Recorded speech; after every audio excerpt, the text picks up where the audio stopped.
Assalamu alaikum everyone, this is Ariba and today I have got a wonderful story about a great Sahaba.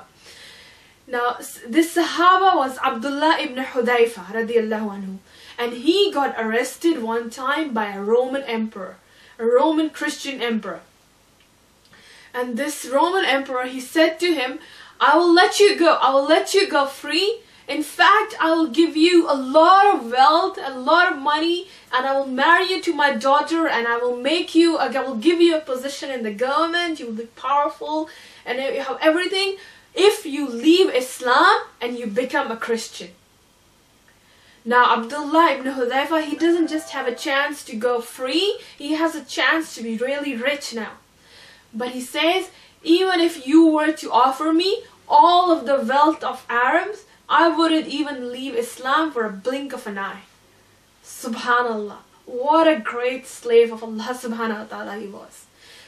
He wouldn't leave Allah subhanahu wa ta'ala, he wouldn't leave the side of his master even for a blink of an eye. So the king got really angry. He said, how dare you refuse me? He said, I'm going to kill you. And he said, take him out and shoot arrows at him. So they started shooting arrows at him, but they would shoot arrows around him, like around his neck, arms and stuff. Because the king had ordered them that don't kill him, just try to scare him. He was only trying to scare him, to break him, so he leaves Islam and becomes a Christian. So they kept trying to do that, but Abdullah ibn Hudayfa radiallahu anhu, no way his iman is going to break. So he didn't get scared, he was ready to die for Allah subhanahu wa ta'ala. So the king said, this is not working, I need to come up with a different plan. So he said, okay, he boiled a big huge bowl of water, and he said, bring a Muslim and throw him inside this bowl of water. So they brought another prisoner, another Muslim man, and they threw him in that big huge boiling pot of water, really hot. And as that man went into that pot, and Abdullah ibn Hudayfa is standing there watching all this. This man, as they threw him in the pot, all his flesh separated from his bones and it all melted. And his bones were shiny, so hot. Isn't that terrible? And now Abdullah ibn Hudayfa has been watching this. And what was he threatening? It's threatening, I'm going to throw you next. Then the king said, now it's Abdullah's turn, bring him and throw him in the pot. So they bring Abdullah ibn Hudayfa, and as they are about to throw him in, just as they are about to throw him in the pot, Abdullah ibn Hudayfa, he starts crying. He had tears in his eyes. Now when the king sees those tears, he said, that's it, I got him now. He's weak now, he's crying, he's weak now. Now if I tell him, he's gonna accept Christianity. So he said, bring him back here. He said, why are you crying? Are you weak now? He said, are you weak now? See, you're crying. Are you ready to accept Christianity now? You're like ready to leave Islam now? So Abdullah ibn Hudayfa says, I was crying because I was sad because I only have one soul.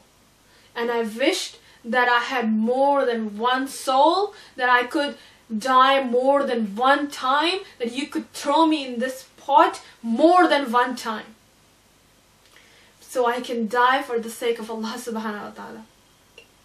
Subhanallah. He wanted to make this sacrifice for Allah subhanahu wa ta'ala. Now, how could the king break such a man? This man, he's not just happy he's about to die, he's sad he can't die more than once. Subhanallah. That's how much he loves Allah subhanahu wa ta'ala. He wants to show him how much he loves him.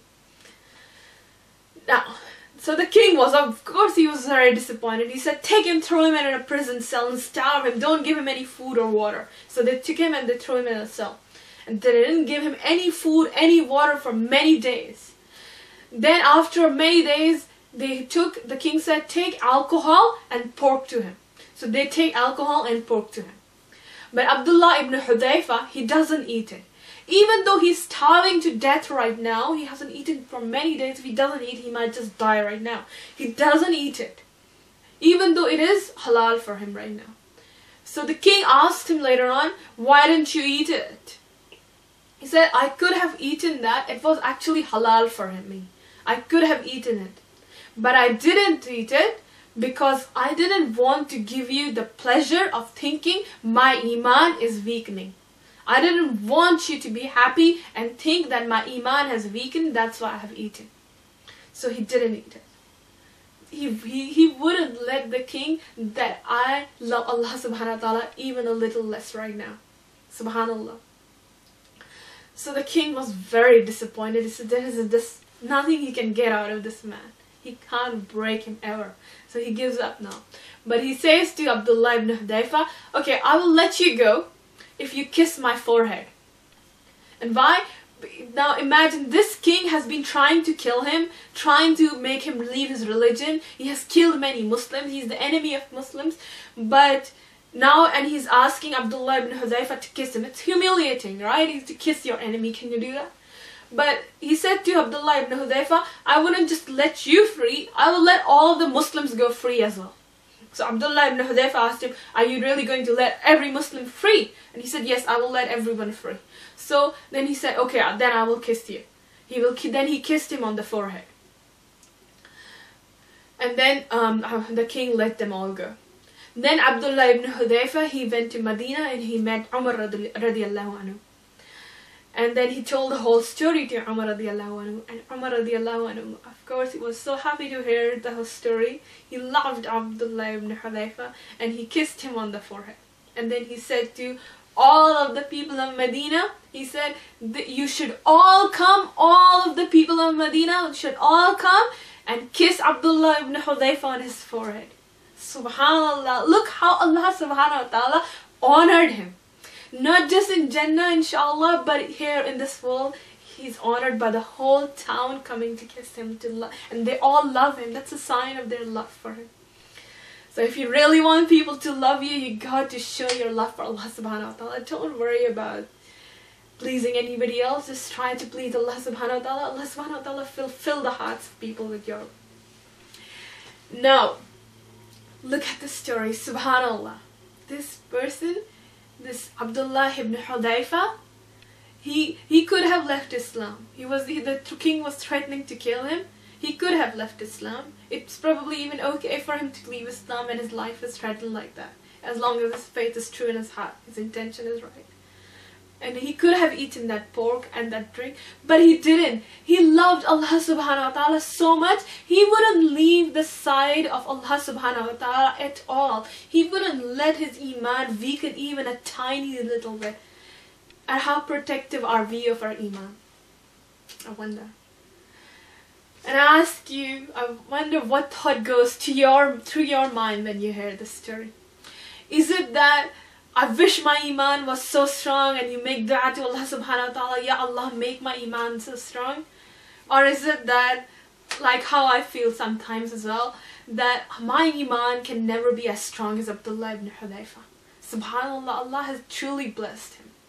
But I ask you what I ask myself. Do you think Allah subhanahu wa ta'ala has given us any less chance to be in Firdaus than Abdullah ibn Hudayfa? He has given us any less chance to make sacrifices than Abdullah ibn Hudayfa and do good deeds less than Abdullah ibn Hudayfa? I don't think so. I think he has given us all a fair chance to come close to him. And it is up to us, the choices we make. Do we drive ourselves to the hell? Or we bring ourselves, inshallah, close to him, to his help, to Allah subhanahu wa ta'ala's help, bring ourselves close to him in Jannatul Firdaus. And inshallah, all of us have that chance. It's not him, it's us who are unfair to ourselves and unjust to ourselves, and we who wrong ourselves, drive ourselves to the hellfire. Now, Abdullah ibn Hudayfa, he had something amazing that we don't have. You know what that is? He had the company of these great, powerful hearts, these hearts filled with iman. He had company, he was surrounded by people who had strong iman, like Umar radiallahu anhu. And these are the people that inspired him, and he's with him all the time. Subhanallah. That is the advantage he had, right? But Allah is not unfair to us. Subhanallah. He has given us another advantage that Abdullah ibn Hudayfa didn't have.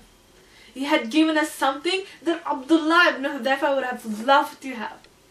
He has given us knowledge on our fingertips. He knew a few Sahabas and they were with him, but we know about the entire lives of many, many thousands of Sahabas. And we can learn about them just like that, and much, much more. Subhanallah. So, and it is up to us if we use that to inspire us and build our iman, our hearts that stronger, and use that to come closer to Allah subhanahu wa ta'ala, or we forget about that.